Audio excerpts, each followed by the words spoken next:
함께 나눌 말씀의 제목은 나를 만나 확인하려 하시는 하나님이라는 제목을 가지고 함께 하나님 말씀 나누겠습니다. 요즘 여러 곳에서 들리는 소리 중 한 가지가 있는데 그 말을 제가 듣고 참 많이 고민을 했어요. 그 말이 어떤 말이냐면 오늘날 이 시대에 어른이 없다 하는 말이에요. 어른이 없다. 어른이 없다. 이 시대에 어른이 없다. 종교계도 그렇고 정치판도 그렇고 사회에서도 그렇고 어떤 방향을 잡아할 수 있는 대가가 없다는 것. 참 안타까운 소리를 들은 적이 있습니다. 과연 어른이 없을까라는 생각도 해보게 되고 왜 이 시대에 많은 사람들이 어른이 없다고 말하는 걸까라는 생각도 해보게 되고 또 저도 나이는 어리지만 이제 어른이 돼가고 있잖아요. 우리 모두가 다 후배들을 가리키고 또 후배들을 만나게 되는데 과연 나는 어른이 되어가고 있는가 하는 생각도 해보게 됩니다. 요즘 여러분 뉴스에서 많이 보셨겠습니다만은 문영배 헌법재판관이 자기를 키워준 어른 김장하 선생님의 이야기를 한 적이 있어요. 여러 청문회나 여러 곳에서 설명을 했는데 거기에 그렇게 말씀하시더라고요. 김장한 선생님 덕분에 학업을 무사히 마칠 수 있었고 사법시험에도 합격할 수 있었습니다 라고 말해요. 그러면서 문영배 헌법재판관이 다음의 말들을 이어갑니다. 제가 사법시험에 합격해서 인사하러 간 자리에서 선생님이 그렇게 말씀하셨대요. 내게 고마워할 필요는 없다. 나는 이 사회의 것을 너희에게 주었으니 갚으려거든 내가 아닌 이 사회에 갚으라. 문영배 헌법재판관이 그 말을 듣고 참 깊이 새기고 인생의 방향을 그렇게 살아야겠다라고 하는 마음을 다시 되짚어 먹었대요. 저는 그 뉴스를 보고서 참 마음에 깊은 감동을 느껴요. 참 어른이시다라는 생각도 들면서 전에 봤던 그 다큐멘터리 같은 그 영화를 다시 한번 이렇게 쭉 보면서 가끔 이렇게 울컥울컥하며 눈물을 흘리게 되는 그런 진짜 어른의 모습을 우리가 보게 됩니다. 그것을 취재했던 기자가 김장하 선생님에 대해서 이렇게 설명을 해요. 뭐라고 말하냐면 장학생들에게 장학금을 주면서 공부를 열심히 해야 한다 하는 말조차 아끼는 평생 남에게 훈수를 두는 대신에 자신이 살아온 삶으로 모범을 보여준 진짜 어른이다 라고 하는 것을 이렇게 그 기자가 설명해 주었더라고요. 참 그 글을 읽으면서 많은 생각을 해보게 됩니다. 위대한 사람과 만나는 이유가 뭐예요? 어른들과 만나고 싶은 이유가 뭡니까?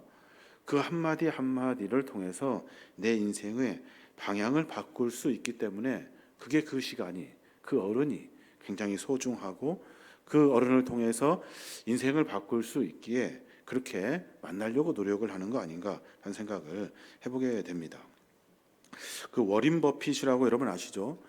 투자의 귀재라고 해서 돈 많이 버는 사람인 것 같아요. 그 사람과 점심 식사를 하는 경매가 붙었어요.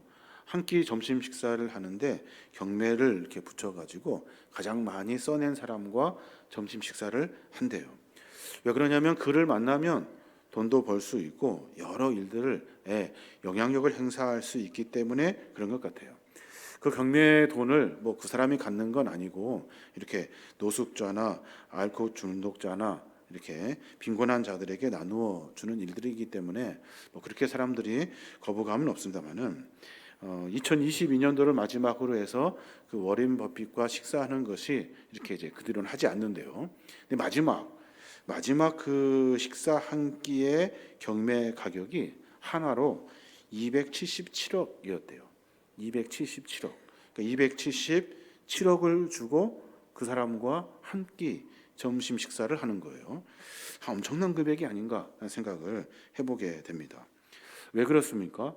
그 사람과 독대해서 그 사람을 통해서 어떤 투자의 방법이나 어떤 여러 가지 인생의 이야기를 들으려고 하기 때문에 그러겠죠. 이 시대에 어른이 없고 이 시대에 어른이라 한다면 분명히 인생의 방향을 정할 수 있는 귀한 지혜의 말씀들을 우리에게 해줄 거예요. 성경의 여러 곳에서 과연 이런 귀재들, 어떤 대가들 만난 이야기를 한번 찾아보려고 이렇게 뒤적거리고 있는데 사람을 찾을 일이 아니더라고요. 제가 보니까 하나님은 오늘 여호수아를 만납니다. 여호수아는 하나님과 독대를 합니다. 천지를 창조하신 하나님께서 여호수아를 만나요. 그리고 그 인생에 교훈을 허락해 주시더라고요. 그 이야기들을 통해서 여호수아가 다시 인생의 방향을 정합니다. 여러 사람들 찾아보려고 이렇게 뒤적뒤적 하는데 오늘 본문이 생각이 났고 이 본문을 통해서 하나님이 우리에게 만나 주시는구나, 우리와 독대해 주시는구나 라는 생각을 해보게 됩니다. 오늘 여호수아는 백성 앞에 서기 전에 하나님과 단둘이 만납니다. 그리고 그 단둘이 만난 대화의 이야기를 본문에 기록해 놓고 있습니다. 무슨 대화를 할까? 무슨 대화를 할까? 참으로 궁금합니다. 그 일이 있은 후에 여호수아는 새 힘을 얻습니다. 그리고 이스라엘의 리더가 되죠. 그리고 전쟁에서 승리로 이끌어내요. 도대체 하나님과 무슨 이야기를 나누었기에 그가 그렇게 달라진 인생을 살 수 있을까 하면서 본문을 이렇게 묵상하게 됩니다. 사랑하는 여러분, 우리가 대가를 찾을 일이 아니라 천지를 창조하신 하나님을 우리가 만나야 되죠. 하나님 우리를 통해서 우리에게 확인하고 싶은 것이 있어요. 네가 과연 이 세상에 이길 수 있는 믿음을 가졌느냐? 네가 이 세상에서 그리스도인으로 살 수 있는 과연 그런 자격이 있는가 하는 것들을 하나님이 하나씩 하나씩 확인하셔요. 그 확인의 과정을 거친 다음에 하나님의 은혜를 누리게 되고 또 그 속에서 하나님의 계획을 우리의 삶 속에서 펼쳐지게 되는 겁니다. 오늘 말씀을 통해서 그 몇 가지를 점검해 보고요. 우리도 하나님을 만나 그 모든 일들을 정비하여서 이 인생을 바꾸어 살아낼 수 있는 귀한 믿음의 종들이 되었으면 좋겠어요. 오늘 하나님이 여호수아를 만납니다. 그리고 첫 번째 하시는 말씀이 있어요. 저는 무슨 대단한 이야기 하시지 않을까라는 마음으로 성경을 보는데 하나님 그래요. 뭐라고 말씀하시냐면 너희의 믿음을 확인해라 이거예요. 여호수아에게 네 믿음을 확인해라. 우리 하도 믿음에 대한 이야기 많이 들어서 그게 그런가 보다 그리고 그냥 넘어간다고요. 그런데 이 믿음을 확인하는 작업이 인생의 방향을 결정하는 중요한 요소가 됩니다. 믿음이라는 단어가 오늘 본문에는 나오지 않습니다. 근데 믿음이라고 계속해서 주님이 강조하고 있어요. 왜 그러냐면 전쟁에서 이길 수 있는 확신, 내가 삶 속에서 하나님의 은혜를 만나 한 걸음 한 걸음 말도 안 되는 일을 행할 수 있는 그 확신, 이 모든 것이 다 믿음의 문제이기 때문에 그래요. 강을 건널 수 있다는 믿음, 그 믿음이 있어야 요단강을 건넙니다. 이 전쟁에서 승리할 수 있다는 믿음, 이 믿음이 있어야 열악한 상황에서도 전쟁터의 앞에 설 수 있습니다. 이 땅을 반드시 내가 차지할 수 있다라고 하는 믿음이 있지 않으면 그 땅은 전쟁에서 내가 죽는 땅이지 내가 차지하는 땅이 아니라고요. 이 모든 것을 다 이룰 수 있는 믿음, 그 믿음이 있어야 그 앞에 설 수 있는 거예요. 오늘 그 믿음의 이야기가 3절과 6절에 기록되어져 있어요. 여호수아 1장 3절에 보면 내가 모세에게 말한 바와 같이 너희 발바닥으로 밟는 곳은 모두 내가 너희에게 주었노니 그래요. 6절에 보면 강하고 담대하라 너는 내가 그들의 조상에게 맹세하여 그들에게 주리라 한 땅을 이 백성에게 차지하게 하리라 그래요. 하나님이 지금 아직 들어가지도 않은 땅을 이미 주었다라고 설명하고 계셔요. 이미 주었어. 모두 내가 너희에게 주었노니 그래요. 하나님이 과거형으로 말씀하고 계셔요. 우리는 미래형으로 생각하잖아요. 이게 과연 내가 가질 수 있는가? 이 땅을 내가 소유할 수 있을까? 하나님 이 땅을 나에게 주십시오. 우리는 그렇게 말하지만 하나님은 과거형으로 설명하세요.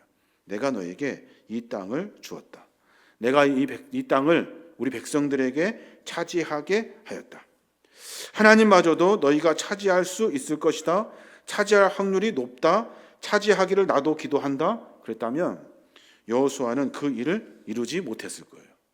근데 하나님은 과거형으로 설명하고 있다고요. 하나님도 잘 모르시는 일을 여호수아가 무슨 용기로 해내겠습니까? 그런데 하나님께서는 여호수아를 개인적으로 독대하면서 그에게 분명하게 하신 말씀, 그 땅은 이미 내가 너희에게 준 땅이다. 반드시 너는 차지할 것이다. 이 승리를 보장해 주었다는 거예요. 하나님은 지금 여호수아를 독대하고 있습니다. 그에게 흔들리지 않는 믿음을 심어주고 있다고요. 방황하고 있을 때, 어렵고 힘든 일이 있을 때 우리는 고수들을 찾고 대인들을 찾고 어른들을 찾아다닙니다. 왜냐하면 내가 하는 일이 과연 확실한가? 이 일이 과연 정상인가? 옳은 일인가? 어른은 과연 어떻게 생각할까? 대가들은 과연 뭐라고 말할까? 라는 것이 궁금해서 만나는 거잖아요. 오늘 여호수아도 마찬가지입니다. 수많은 일들을 하나님이 우리에게 펼쳐주실 건데 확신이 없는 거예요. 확신이. 내가 과연 이 일을 할 수 있을까? 이 감당할 수 있을까? 전쟁에 이길 수 있을까? 그때 하나님이 여호수아와 독대하시면서 내가 이미 다 주었다. 이미 너는 그 땅을 차지하도록 하였다. 차지하도록 내가 다 준비해놨다. 흔들리지 마라 라고 주님 말씀하고 계시는 겁니다. 우리는 어떻게 기도합니까? 우리는 일 저질러 놓고 기도하죠. 하나님 도와주십시오. 이 일 이렇게 저렇게 하게 해주십시오 라고 그렇게 기도합니다. 근데 우리의 기도의 방법은 하나님 보시기에 흡족하지 않아요. 하나님은 그런 기도를 원하시지 않아요. 하나님은 우리가 삶 속에서 믿음을 가지고 하나님이 하실 일에 대한 기대를 가지고 살기를 원하신다. 100% 의심 없이 흔들리지 않는 믿음이 있겠습니까? 다 흔들립니다. 우리가 100% 하나님을 신뢰할 수 있습니까? 신뢰할 수 없습니다. 그런데 방향은 정확해야 돼요. 방향은 나침판 보십시오. 나침판의 붉은색 바늘 그 끝은 북쪽을 향해져 있습니다. 이 나침판은요 물에 넣어도 북쪽으로, 불 속에 넣어도 북쪽으로, 흔들어도 조금 있으면 북쪽으로. 그런데 그 끝 가만히 보십시오. 그 끝 보면 엄청나게 흔들립니다. 흔들린다고요. 근데 방향은 흔들리지 않아요. 북쪽을 향한 방향은 흔들리지 않아요. 여호수아도 마찬가지입니다. 지금 흔들리고 있다고요. 지금 어떻게 해야 될지를 모르겠어. 하나님이 무엇라고 말씀하시는지 궁금하다고요. 그때 하나님이 여호수아를 만나서 설명해 주고 있는 거예요. 방향 흔들리지 마라. 믿음 흔들리지 말아라. 하나님이 약속하신 것은 이미 너희에게 다 허락해 주신 것이다. 하나님이 이미 모든 일들을 다 너희에게 허락했다. 그러니 너는 그 땅을 차지할 수 있다 라고 하는 믿음을 가지고 나아가라고 설명해 주고 있는 겁니다. 지금 하나님께서 여호수아에게 너에게 그 땅을 주었다. 확실하게 말씀하시는 이유는 내가 강을 건너가다 전쟁하다가 의심이 들어가지고 주었다라고 하는 이 약속을 확실히 기억하고 믿음이 흔들려서는 안 된다라고 하시는 것을 설명해 주고 있는 거예요. 인생에 어려움 없는 사람이 어디 있습니까? 인생에 고난이 없는 사람이 어디 있습니까? 다 있습니다. 근데 중요한 것은 그때마다 내가 흔들려서 방향을 바꾸는 것이 아니라 흔들리지만 하나님을 믿고 신뢰하는 믿음, 그 믿음을 가질 때 우리는 하나님으로부터 은혜를 누릴 수 있게 되는 거예요. 여호수아에게 하나님이 그 이야기를 해주고 있는 겁니다. 대가를 만나서 어떤 말과 설명을 들으면 우리 인생의 방향이 바뀝니다. 흔들렸던 믿음이 하나님을 만남으로 말미암아 여호수아는 굳건한 믿음으로 바뀌어지게 됩니다. 그리고 나서 전쟁 앞에 서게 되고 그리고 나서 이스라엘 백성들 앞에 리더자로 서게 된 거예요. 그게 바로 하나님이 여호수아에게 말씀하신 귀한 교훈의 말씀인 거예요. 우리 모두도 마찬가지입니다. 여러분 믿음 흔들리지 마십시오. 하나님이 우리와 언제나 함께 하시고 우리의 삶을 만들어 가시고 우리의 삶 속에서 깊이 개입하시고 일하셔서 하나님 나라 하나님의 백성이 소유할 축복을 우리에게 이미 약속해 주신 거예요. 그 믿음 흔들려서는 안 됩니다. 또 하나 생각해 보니까 하나님이 여호수아에게 독대하시면서 하신 말씀이 있어요. 그 말씀이 뭐냐면 절대로 너는 혼자가 아니다 하는 거예요. 혼자가 아니다. 내가 너와 함께 하고 있다. 내가 너와 동행할 것이다. 너와 동행하는 자가 누구인지 네가 확인하며 살아라 하신 말씀을 여호수아에게 허락해 주어요. 여호수아야, 절대로 너 혼자 백성 이끌어 간다고 생각하지 말아라. 내가 너와 언제나 함께 있다는 것을 기억해라. 너 혼자라고 생각할 때 그 생각에 속지 마라. 그건 사탄이 주는 생각이다. 나는 너와 함께 항상 있을 것이고 하나님이 너를 버리셨다라고 하는 말을 듣지 말아라. 나는 너를 떠나지 않을 거다. 사탄의 속임수에 속지 말아라. 나는 너를 떠나지 않고 버리지 않을 것이다. 내가 항상 너와 함께 있을 것이다. 이 말을 여호수아에게 해줍니다. 여호수아 1장 5절에 보면 그리 말씀하시잖아요. 내 평생에 너를 능히 대적할 자가 없으리니 내가 모세와 함께 있었던 것 같이 너와 함께 있을 것입니다. 내가 너를 떠나지 아니하며 버리지 아니하리니. 9절에도 마찬가지, 내가 내게 명령한 것이 아니냐. 강하고 담대하라. 두려워하지 말며 놀라지 말라. 내가 어디로 가든지 내 하나님 여호와가 너와 함께 하느니라 하시니라. 여호수아에게 주시는 하나님의 교훈의 말씀, 여호수아와 독대하시면서 두 번이나 강하게 하신 말씀, 내가 너와 함께 하고 있다 하는 거예요. 내가 언제나 너와 함께 있다는 것을 기억해라. 내가 너와 함께 하기에 평생에 너를 대적할 자가 없을 거다. 어떤 두려운 일이 닥쳐도 담대하고 두려워하지 마라. 내가 너와 매 순간 함께 있다는 것을 기억해라. 하나님 그 말씀을 하고 계시는 거예요. 왜요? 여호수아는 혼자인 줄 알았거든요.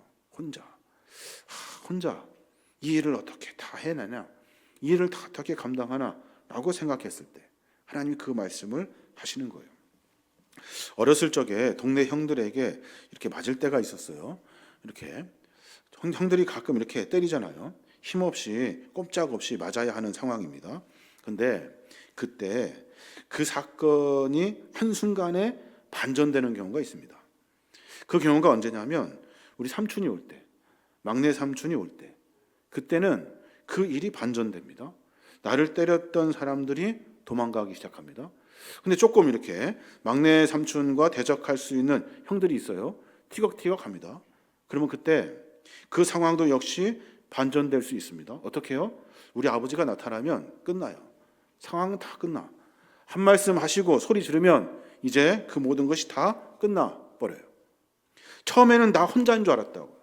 혼자 뒤지게 두들겨 맞는 줄 알았다고요. 그런데 나에게 막내 삼촌이 있지, 나에게는 우리 아버지가 있지 하는 것을 깨닫게 되는 거예요. 그때는 겁이 납니까? 겁이 안 납니다. 그때부터는 나도 같이 소리 지르기 시작하죠. 이게 바로 동행의 축복이에요.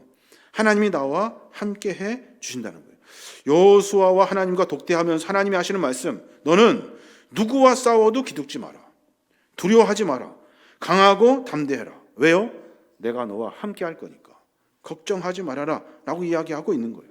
5절에 보니까 내 평생에 너를 능히 대적할 자가 없으리니 내가 너와 함께 있을 것이다. 사랑하는 여러분, 하나님이 지금 여러분과 함께 계시다는 것을 믿으십니까? 느끼고 계십니까? 그렇다면 두려워할 일이 없죠. 염려할 것이 없습니다. 그냥 드리는 말씀 아닙니다. 걱정하고 염려하지 마십시오. 하나님이 우리와 함께 하셔요.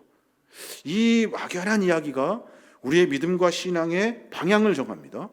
그 믿음과 신앙의 방향이 우리로 하여금 인생의 승리의 인생으로 바꾸어 내더라는 거예요. 이게 신앙인이 가져야 될 마음입니다. 하나님은 우리와 언제나 함께 계신대요. 이런 말 들어보셨습니까? 어디를 가느냐보다 누구와 가느냐가 중요하고 무엇을 하느냐보다 누구와 하느냐가 중요하다. 여러분, 중요한 말입니다. 어디를 가는 거 하나도 안 중요합니다.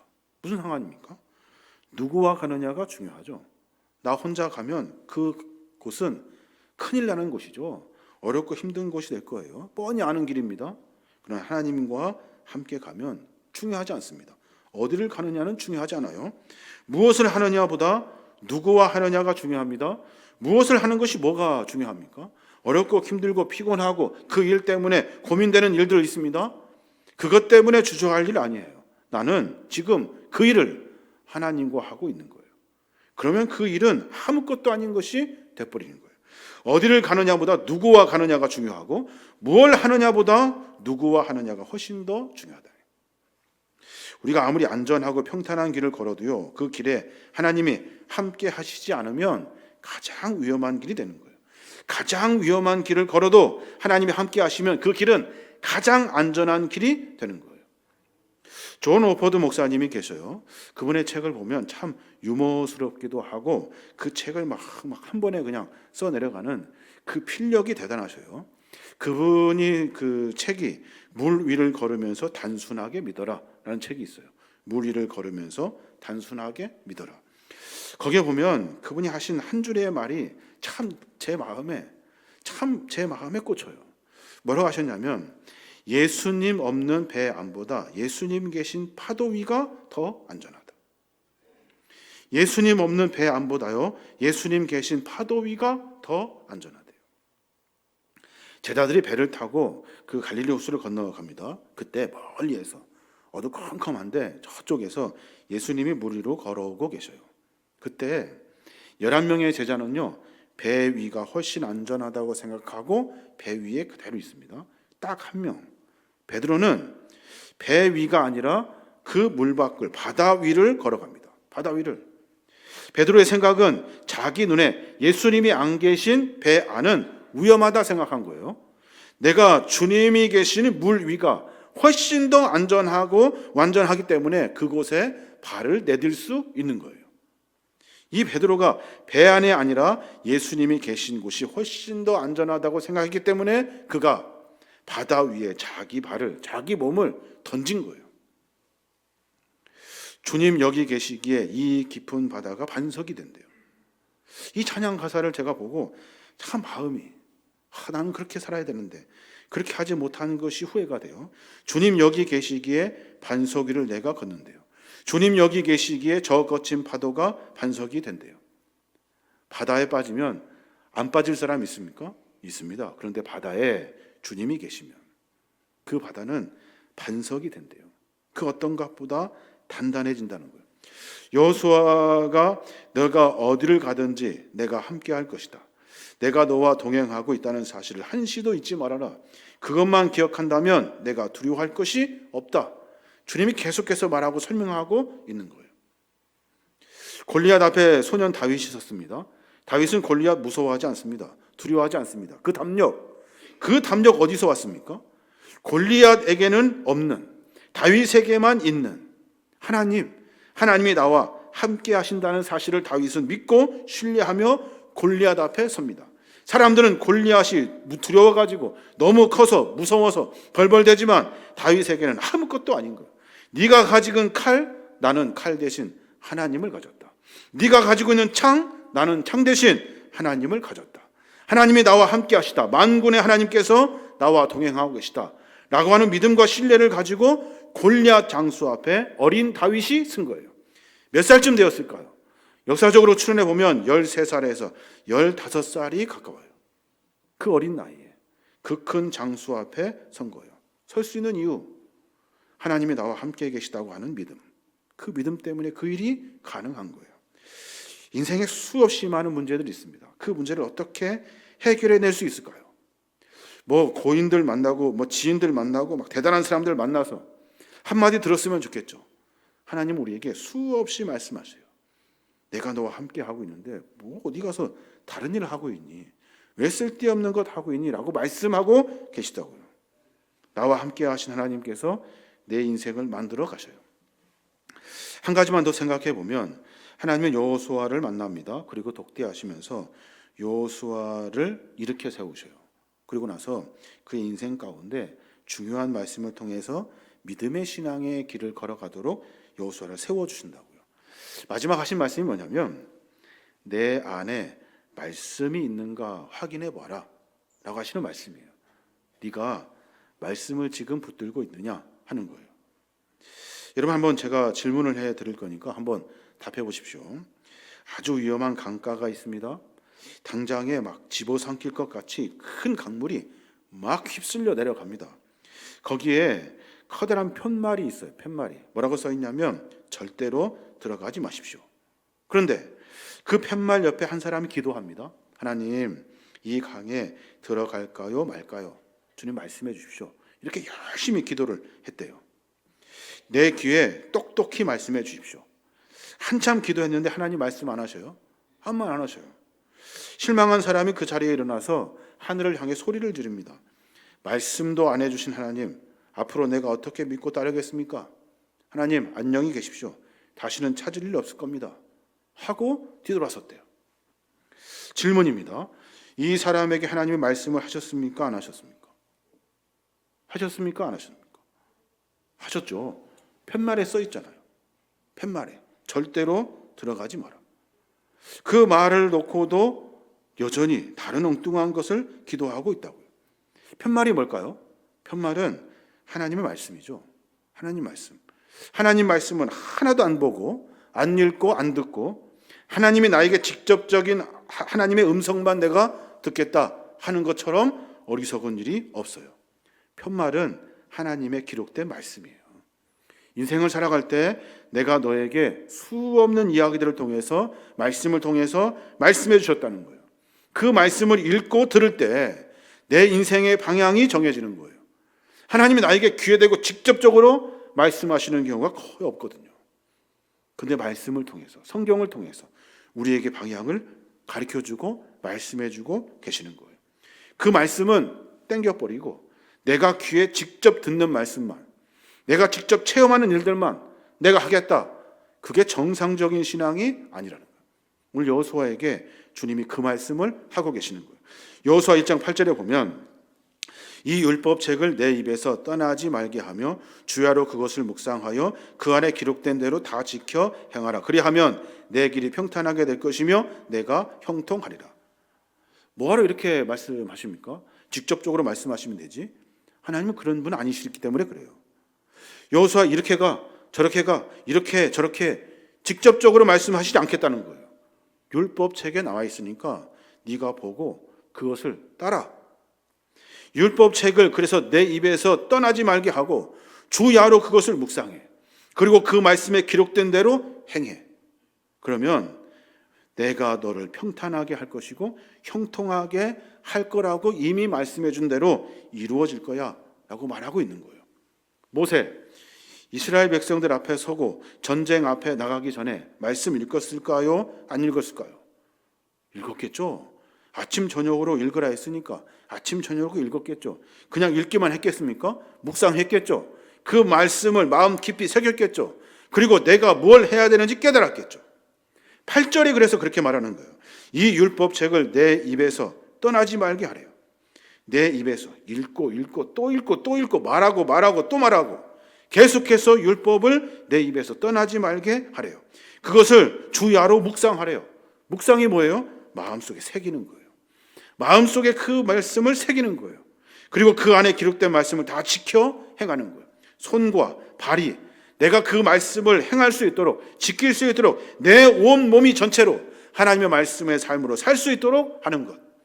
그때 하나님 우리에게 평탄과 형통의 은혜를 허락해 주신다는 거예요. 이게 신앙인들이 살아가는 방법입니다. 어떤 대가 만나가지고 이렇게 저렇게 어떤 투자의 방법을 봐가지고 이렇게 저렇게 하는 것이 아니에요. 신앙인들은 그렇게 살아가는 것이 아니에요. 주님은 우리에게 말씀을 주셨다고. 하나님의 말씀. 이 말씀을 읽고 또 읽어요. 묵상하고 마음에 새기고 또 새깁니다. 그리고 내가 그 말씀을 지켜내는 거예요. 그때 하나님이 우리에게 평탄과 형통의 은혜를 베풀어 주시는 겁니다. 말씀을 준비하면서 그런 생각을 해보게 됩니다.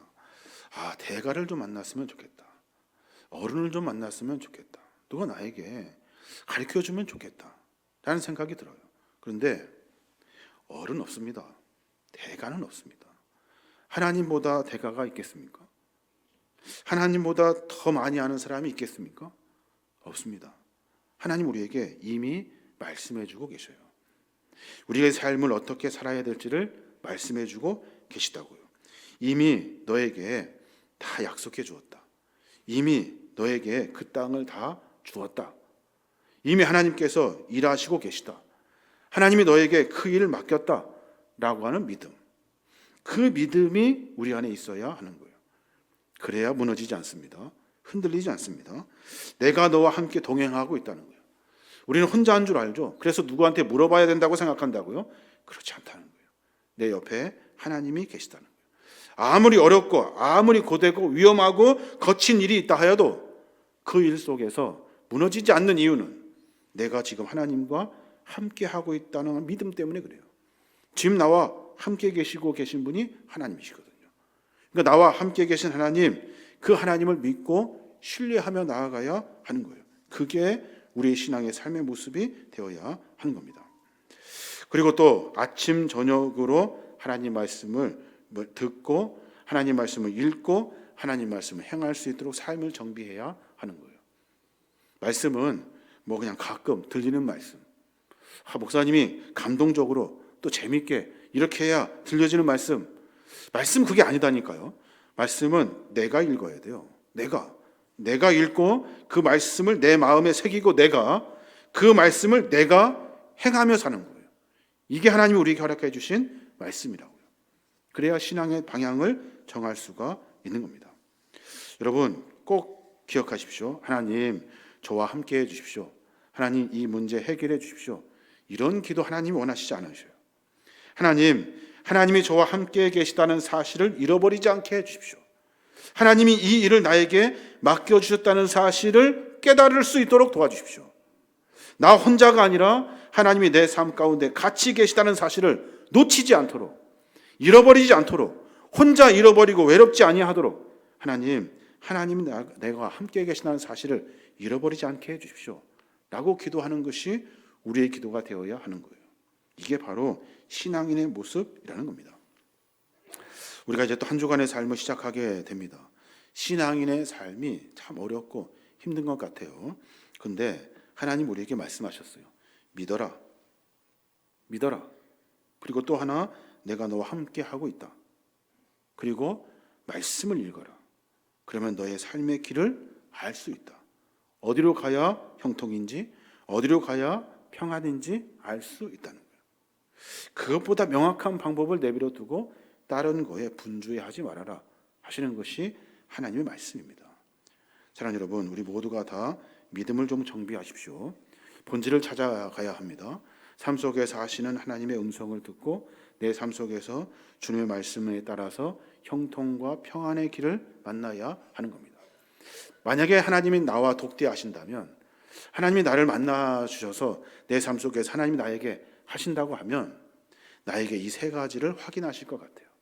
너 그거 내가 말해줬는데 너 그거 가지고 있어? 믿음? 내가 너한테 분명히 약속했는데 너 그 약속 믿고 있어? 가지고 있어? 동행한다고 했는데 알고나 있어? 내가 너에게 말씀 줬는데 뭐 하고 딴 거 하고 다니느냐고, 뭐가 그렇게 바쁘다고 말씀을 읽지 않아서 삶의 방향을 못 정하고 있는 거니? 라고 확인하실 것 같아요. 그때 저 믿습니다. 하나님이 함께 가신 거 압니다. 말씀을 통해 삶의 방향을 정하려고 합니다 하는 고백, 우리의 고백이 되어야 하는 거예요. 저와 여러분이 그런 삶으로 말미암아 하나님과 언제나 함께 동행하는 신앙의 승리자가 되시기 바랍니다.